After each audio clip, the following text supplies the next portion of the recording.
اور برائی جو ہے اس سے دور رکھنے کے لیے اتنا زیادہ ہر طرح سے خوف بھی دلایا، تاکید بھی کی، نصیحت بھی کی، واعظ بھی کی، 1,24,000 انبیاء بھی بھیجے، پھر 12 ائمہ بھی بھیجے، اور ہر طرح سے کوشش کی کہ اس گناہ کے راستے سے، اس غلط راستے سے وہاں سے تم ہٹ جاؤ۔ تو یہ جو کوشش ہے کہ جو ہدایت کے راستے میں کی جا رہی ہے، تو یہ تمام کی تمام کوشش اس لیے ہے کہ نیکی کے راستے کی طرف آ جائیں، اور اگر نیکی کا ارادہ بھی کرتے ہیں تو بھی ایک نیکی ہماری لکھی جاتی ہے نامہ اعمال میں، اور جب ہم نیکی کرتے ہیں تو 10 نیکیاں شمار کی جاتی ہیں، تو یعنی ایک نیکی کے بدلے اتنی نیکی دی جا رہی ہے، یعنی خدا چاہتے ہیں بس کسی طرح ہم نیکی کی طرف آ جائیں، اور ایک کے بجائے 10 گنی جا رہی ہیں۔ مگر اس کے برعکس گناہ ہے تو گناہ کا کوئی ارادہ بھی کرے، سوچے بھی، تو جب تک گناہ کا عمل انجام نہیں دیتا اس کا کوئی گناہ نامہ اعمال میں نہیں لکھا جاتا، اور جب گناہ کا عمل انجام دیتا ہے تو ایک گناہ کے بدلے ایک ہی گناہ لکھا جاتا ہے۔ تو اب انسان پورے اختیار کے ساتھ نیکی اور بدی کے راستے میں سے ایک راستہ چن رہا ہے، ایک عمل کر رہا ہے۔ اب اس کے بعد اس کے سامنے یہ پورے کانسیکوینسز واضح ہیں کہ اس عمل کے بعد مجھے کون سے کانسیکوینسز کو بھگتنا پڑے گا، اس لیے کہ یہ دنیا بھی اور اس کے بعد والا جہان بھی مکافات عمل ہے۔ جو آپ عمل کریں گے اس کے ثمرات آپ کو ملیں گے۔ جب آپ ایک بیج بوتے ہیں تو ایک بیج بونے کے نتیجے میں ایک پھل نہیں ملتا، ایک بیج بونے کے نتیجے میں 1000 پھل ملتے ہیں۔ تو وہ اگر بیج اچھا بویا ہے تو بہترین پھل آپ کو ملیں گے جو 1000 ہیں، بہترین ثمرات ہیں۔ وہ اسی طرح ہے کہ ایک مومن کی جب قبر، برزخ اور اس کے بعد تمام قیامت کے مراحل، اس میں وہ تمام مراحل گزارنے کے بعد اور جنت، تو وہ انعامات ملتے ہی چلے جا رہے ہیں۔ اور ایک برا عمل کہ ایک بیج بویا اور وہ بیج جو ہے وہ گلاب کا نہیں ہے بلکہ وہ کیکر کا ہے، کسی پھل کا نہیں ہے، وہ کیکر کا ہے، کانٹوں کا ہے، تو پھر ایک کانٹا نہیں ملے گا، 1000 کانٹے۔ تو پھر جب اللہ کی طرف سے کفر اختیار کر لیا، تم نے اللہ کی طرف سے پیٹھ کو پھیر لیا، تو پھر ایک گناہ کے نتیجے میں تمام مراحل کو سہنا پڑے گا۔ تو یہ اس لیے ہے کہ ایک عمل جو ہے وہ ان تمام چیزوں کا سلسلہ بن جاتا ہے۔ اور اس کے بعد جیسے آپ نے کہا کہ سوال و جواب صرف قبر میں جو ہے وہی کیوں نہیں کافی ہیں، قیامت میں کیوں ہوا؟ تو دیکھیے اس کی 2 وجوہات ہیں۔ ایک تو یہ کہ قبر میں جو سوال و جواب ہوئے اس کے بعد ممکن ہے کہ جیسے مومن ہے ایمان تو رکھتا ہے، مگر جو برزخ وہ گزارتا ہے اس برزخ میں وہ سختیاں اس کے گناہوں کی بخشش کا سبب بنتی ہیں، اور یہاں تک کہ جو کافر ہیں وہ بھی جو برزخ میں جو گناہوں کی سختیاں گزارتے ہیں تو اس سے بھی ان کا دوزخ کا عذاب کچھ کم ہوتا ہے۔ تو وہ جو بھی کمی اب واقع ہوئی ہے اس کے بعد ایک آخری دن ہے کہ جب پوری طرح چیزیں شمار کر کے جو دائمی برزخ اور جنت ہے اس میں بھیجا جائے گا۔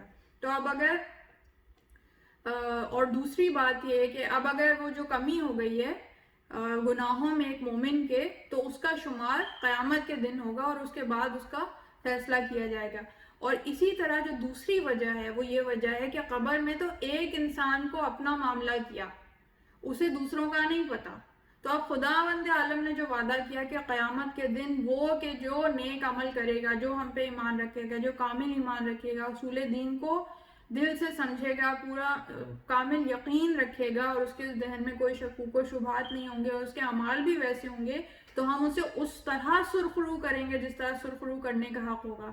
تو یہ پھر سے وہی بات ہے کہ زیادتی کی بات ہو جائے گی کہ جس نے پوری زندگی اللہ کی بندگی میں گزاری، اللہ کی فرما برداری میں گزاری، تو وہ ڈسٹنکشنز حاصل کرنے والے پوزیشن ہولڈر لوگ ہیں، تو ان کے لیے رزلٹ ڈے تو پھر شایان شان ان کے ہونا چاہیے۔ ایسا ہونا چاہیے کہ ایک بہت بڑا میدان ہو، اس میں بہت بڑا جلسہ ہو اور اس جلسے میں ان کو ان کا رزلٹ کارڈ دیا جائے اور اس کے بعد ان کو ان کی ریوارڈز دیے جائیں، اور جنہوں نے اس کے برعکس برے کام کیے تو وہ اس بات کے حقدار ہیں کہ انہیں سب کے سامنے شرمندگی اٹھانی پڑے۔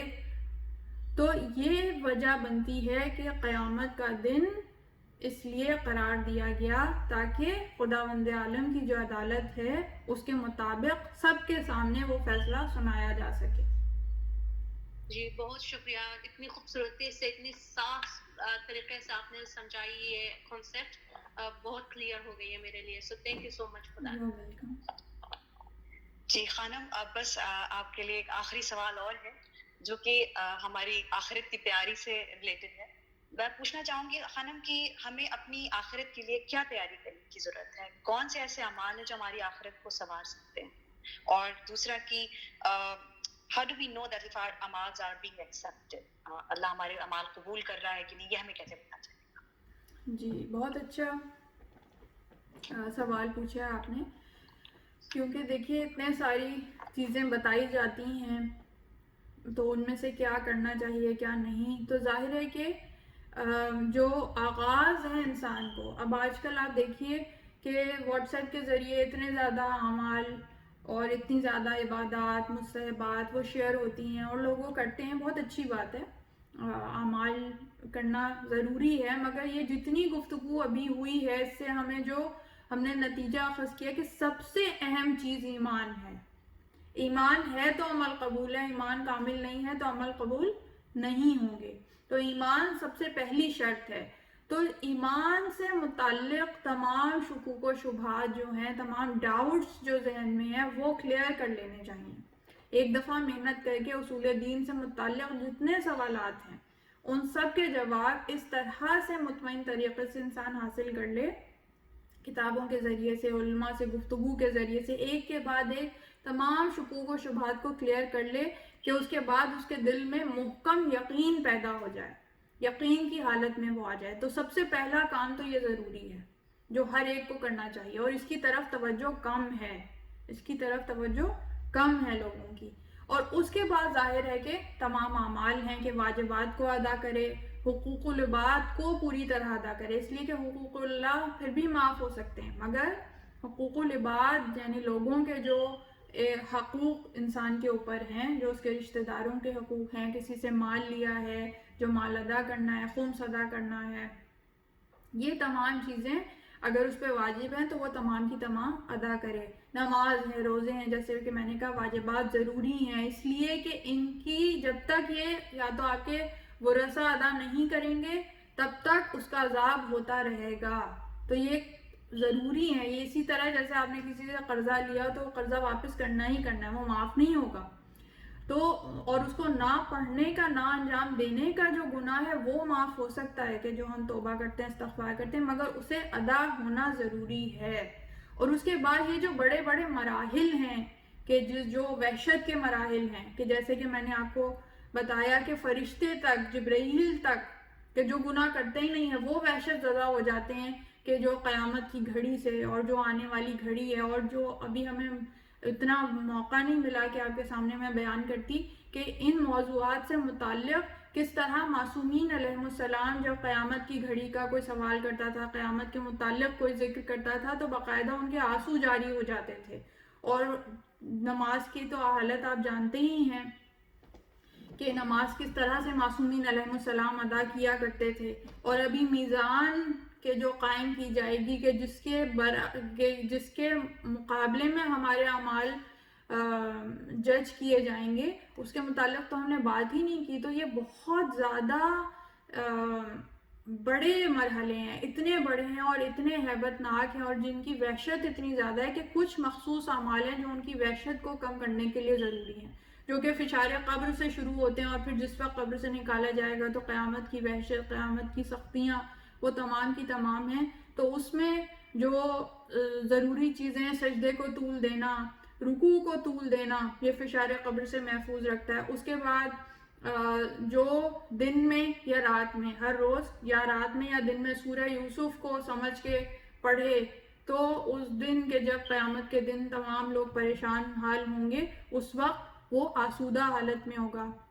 اس کے علاوہ سورہ واقعہ کی تلاوت کرنا، اور اس کے علاوہ شب جمعہ یا روز جمعہ سورہ احقاف کی تلاوت کرنا، یہ تمام جو چیزیں ہیں کہ یہ بچا کے رکھتی ہیں انسان کو اس دن کی سختیوں سے. اور سب سے اہم جو بار بار کہی گئی اور متواتر احادیث کے ذریعے ہم تک پہنچی معصومین علیہ السلام کی، کہ جب کوئی مومن کسی دوسرے مومن کی مدد کرتا ہے جب اس کے ساتھ نیکی کرتا ہے، نیک سلوک کرتا ہے، اور خاص طور پہ کہ جب وہ ضرورت کی حالت میں ہو، تو وہ ایسا عمل ہے کہ جس وقت وہ قبر سے نکالا جائے گا اور مشکلات کا سامنا کرنے والا ہوگا، تو وہ مجسم صورت میں ایک شخصیت آ کے اس کے سامنے کھڑی ہو جائے گی اور تمام سختیوں سے نکال کے لے جائے گی.